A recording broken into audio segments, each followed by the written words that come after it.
And as a teenager, Brian Littrell was one of the superstars of the popular group the Backstreet Boys. His new solo album, Welcome Home, returns him to his roots of gospel music. I asked him what life lessons he learned by being part of one of the world's most popular groups. One of those lifelong lessons was instilled in me as a child, growing up and understanding what a faith-based family does for young people today. I grew up in a small town in Lexington, Kentucky, singing in church, and I realized I had a God-given gift, and I was able to use that gift to touch and bless other people's lives. So I think, you know, my faith being my compass throughout the course of my career with the Backstreet Boys, and still is today. You know, you branch out, you grow up, and you hit your early 20s, and you think you can take the world by storm. But little do you know how real small and vulnerable you are. And I think my faith has carried me through those times. Brian, what are the temptations when you were traveling the country? What kind of things did you face?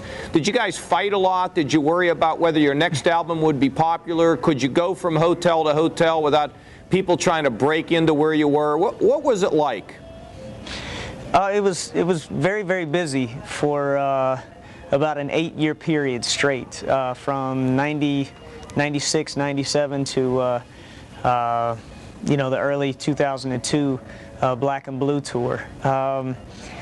It was hectic, but at the same time, it was, like I said, it was memorable times in my life. I've spent some of the best years as a Backstreet Boy, and continuing that as a career for myself and for my family. I look forward to those times. There were crazy times, you know, traveling, being away from your family and those that you love so much for so long. Did you make a lot of money? I'm doing just fine. Yeah, I'm doing just fine.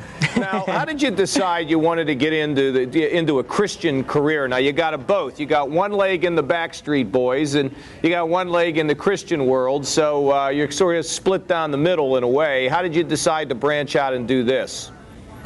Well, John, to be honest with you, I started in Christian music as a child. I had a 4-year vocal scholarship to the University of Cincinnati Bible College in Ohio. I had a 4-year offer on a vocal scholarship. I was going to attend the school and study youth ministry and music ministry. That's what I thought God had planned for my life. But little did I know that He would bless me with the many, many stages with the Backstreet Boys to really touch so many people's lives. So, in essence, I'm really going back to my roots, growing up singing in church as a 3-, 4-, 5-year-old little boy. And these are my roots and the part of music that's really molded me into a person that I am today. I know you have a new album. Tell us about what we can expect. Well, the Backstreet Boys are back in the studio. We have 7 tracks recorded already for the new record that's coming out the end of this year. So we're looking to bring a single to radio sometime in September or October.